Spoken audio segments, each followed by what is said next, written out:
सर्व सामान वगैरे उतरवून आम्ही लगेचच जेवणाच्या तयारीला लागलो. जेवणासाठी गावठी कोंबडीचे चिकन, त्याचप्रमाणे बॉयलरचं चिकन आणि मच्छी, तसेच ड्रिंक्स घेणाऱ्यांसाठी ड्रिंक्स, या सर्वांची व्यवस्था उत्तम अशी केलेली होती आणि सर्वजण आपापल्या परीने तयारीला लागले.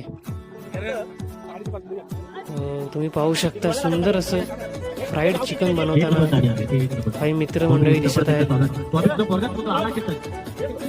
खूपच गरमागरम असे स्टार्टर्सची व्यवस्था या सर्वांनी आमच्यासाठी केली. खूप सारी धमाल आणि मस्ती करता करता आम्ही जेवण बनवत होतो, स्टार्टर्स बनवत होतो. खरंच निसर्गरम्य वातावरणामध्ये असं जेवण बनवून ते गरमागरम खाण्याचा एक वेगळाच आनंद मिळतो. ती फिलिंगच खूप वेगळी असते. तुम्ही पाहू शकता किती सुंदर असं नजारा पाहायला मिळत होता, त्याचा आनंद घ्यायला आम्हाला मिळत होता. लहान मुलांनी देखील खूप एन्जॉय केलं. फायनली आमचे स्टार्टर्स तयार झाले.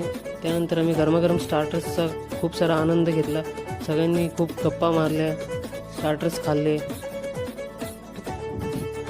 त्यानंतर काही मित्रांनी सुंदर असा डान्स सादर केला.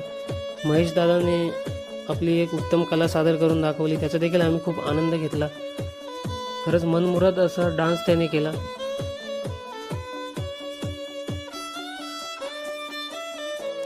आणि फायनली स्टार्टर्स खाऊन झाल्याच्या नंतर, डान्स केल्याच्या नंतर आम्ही गेलो स्विमिंगसाठी. पाणी अतिशय सुंदर स्वच्छ आणि थंड पाणी होतं. त्यामध्ये आम्ही खूप सारी स्विमिंग केली.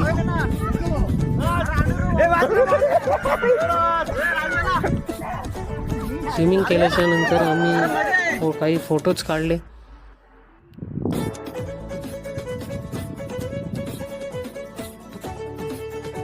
आणि फायनली फोटोज काढून झाल्याच्या नंतर आम्ही गेलो जेवणासाठी.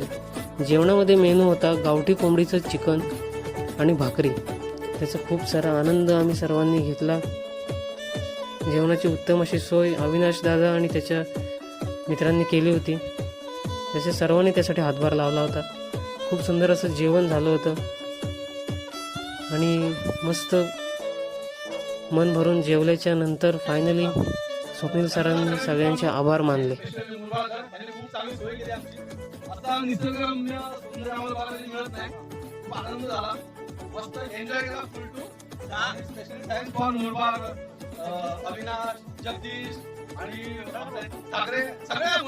सगळं झाल्याच्या नंतर आमची पार्टी समाप्त झाली आणि आम्ही लागलो आमच्या परतीच्या प्रवासाला.